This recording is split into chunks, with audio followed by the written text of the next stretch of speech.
بسم الله الرحمن الرحيم. كلية إمام الكاظم، أقسام الديوانية، قسم اللغة الإنجليزية، مادة النحو، مرحلة ثانية، تدريس محمد حسين بدر. Today we're gonna talk about suffixal homophones.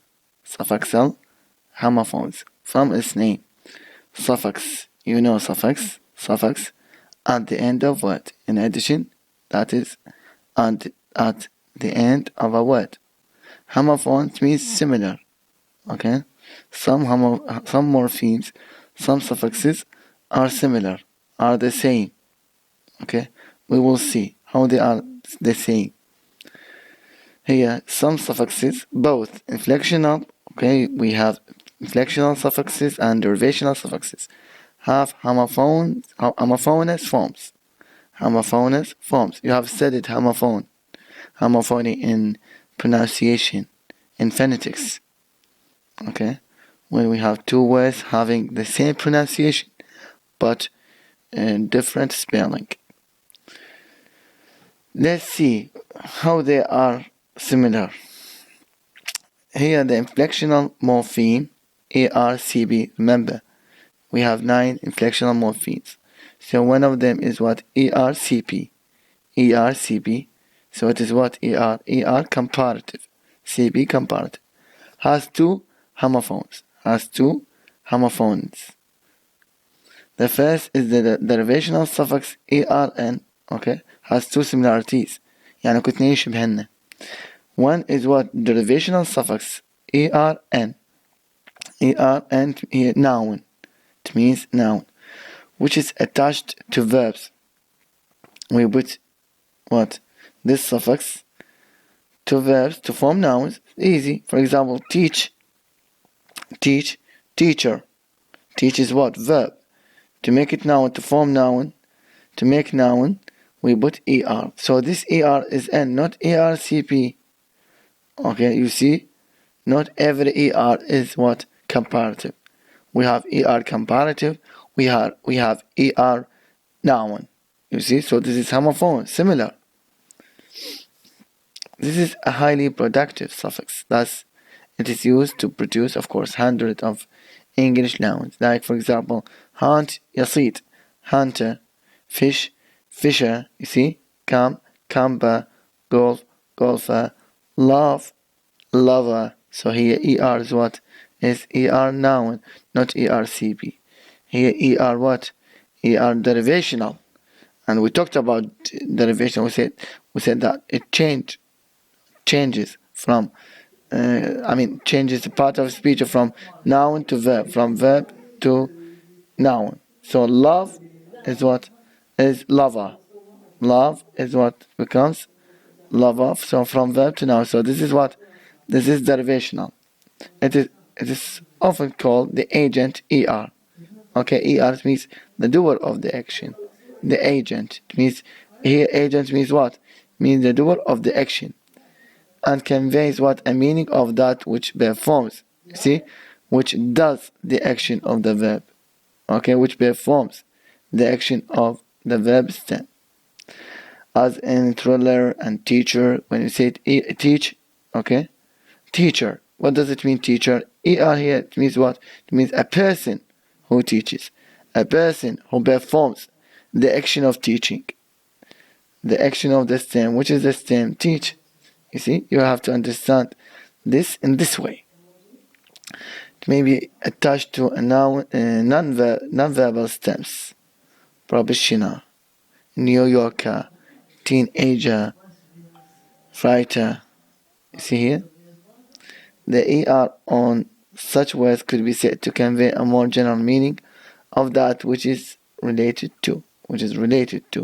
For example, we said this person is a New Yorker. Okay? He is related to New York. He is from New York. And since this meaning is inclusive of the previous one, both these ER suffixes can be considered to belong to ERN. So here ERN, what we have what? We have ER when we change from noun to verb, like teach, teacher, hunt, hunter, and also with these nouns like New York, New Yorker, for example, teenager. The second derivational, ER second derivational. We have second derivational here. Morpheme appears at the end of words. Okay, we have second.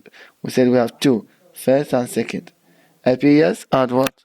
Appears at the end. Appears at the end. Appears at the end. Okay. Like chatter, matter, flicker, glitter, butter. So here ER, this is second morpheme. ER, RP. RP here what? RP, it means repetition. Conveys the meaning of repetition. Chatter, matter, glitter, ER. So it is what? ER, repetition.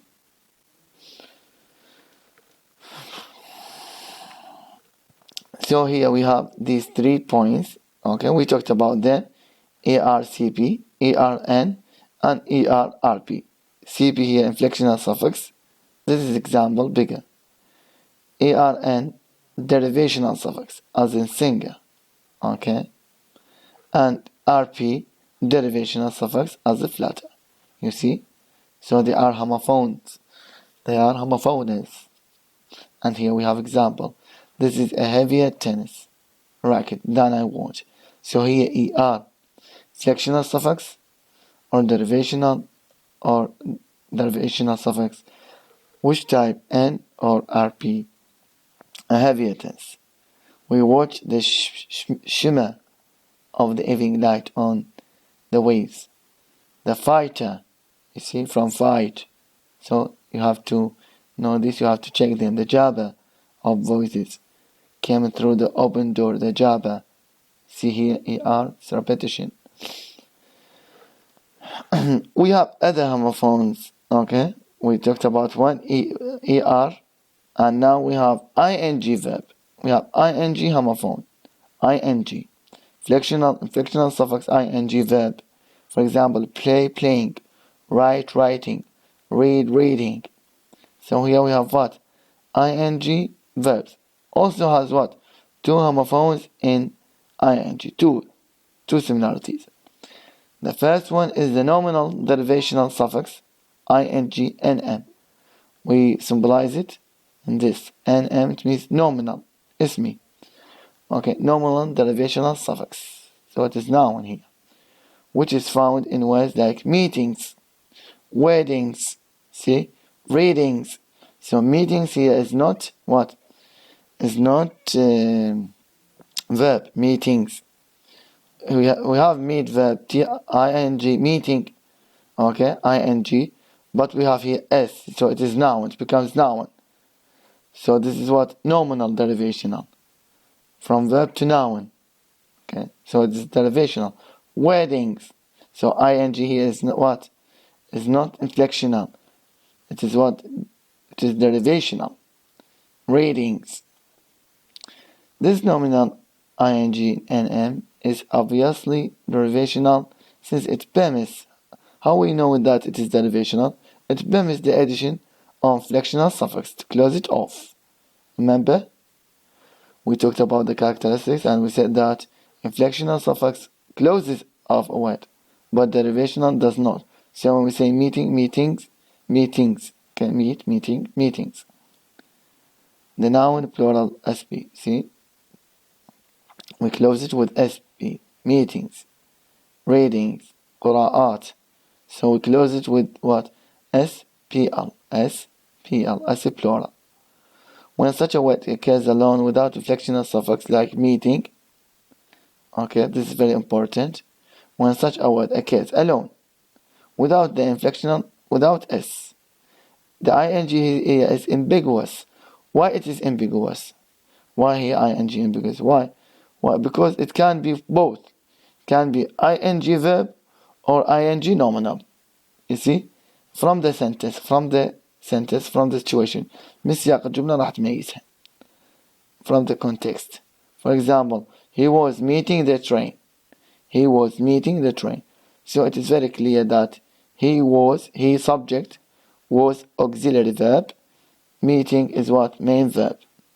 So it is what? It is ing verb. Or he attended the meeting. He attended He is subject, attended verb, the determiner, article, the meeting here is noun, of course. Okay, so from the sentence it is what? It is ing nominal. You see, if we don't have s, if it comes a noun, ambiguous. Why ambiguous? Because it can be verb or noun. How can we distinguish? We distinguish this from the sentence, from the context of sentence. He was meeting, okay, they are meeting him. I will not come to the meeting. The meeting is beautiful. The meeting is great. The meeting was not good. So the meeting here is what? Is noun, nominal. That's why we said what? It is homophones. G is the adjectival morpheme. So here it is what? Adjective. It is adjective, as in a charming woman, for example. There are two tests by which the verbal ing can be distinguished from the adjectival adjective. The verbal, which is ing can usually occur after as well as before the noun. It modifies. For example, I saw a burning house, or I saw a house burning. The adjectival can be preceded by qualifier like, for example, very, rather, quite, or by the comparative and superlative words more and must, as in it is a very comforting thought. This is a more exciting movie. See? More, very. So here exciting, comforting are adjectives. But I saw a rather burning house, wrong. We have this asterisk star, نجمة high. It means that what? Wrong. Ungrammatical. غير نحوية. خطأ. I saw a rather burning house. Why? Because here it is verb. You see here we have comparison. These are very important.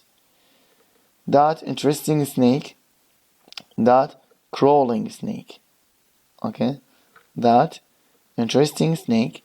That crawling snake.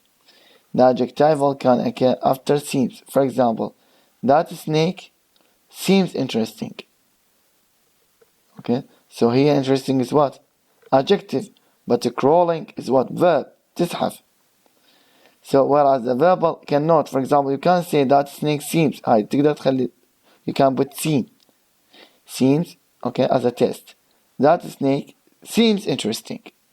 Yes, okay. But you can't say that snake seems crawling. That snake seems crawling. Okay? So it's very difficult. Why? Because they are homophones. How you can make a difference between them? You have these two ways. Here you have examples. Here we have this ing verb, ing nominal, ing adjectival. You have here example. It was a charming spot. Jim lost both feelings from his stool. It was educated by a sweetly babbling brook. All sayings are often half true. That was a touching scene. What an obliging fellow he is. You see? Also we have what? We have the verbal inflectional PP, past participle. ed, the same. ing and ed, you can read them. You have to read them, okay? It is very clear that we have these homophones. We talked about two, and we have pp, ed, okay? And ed adjective, you see? The same point.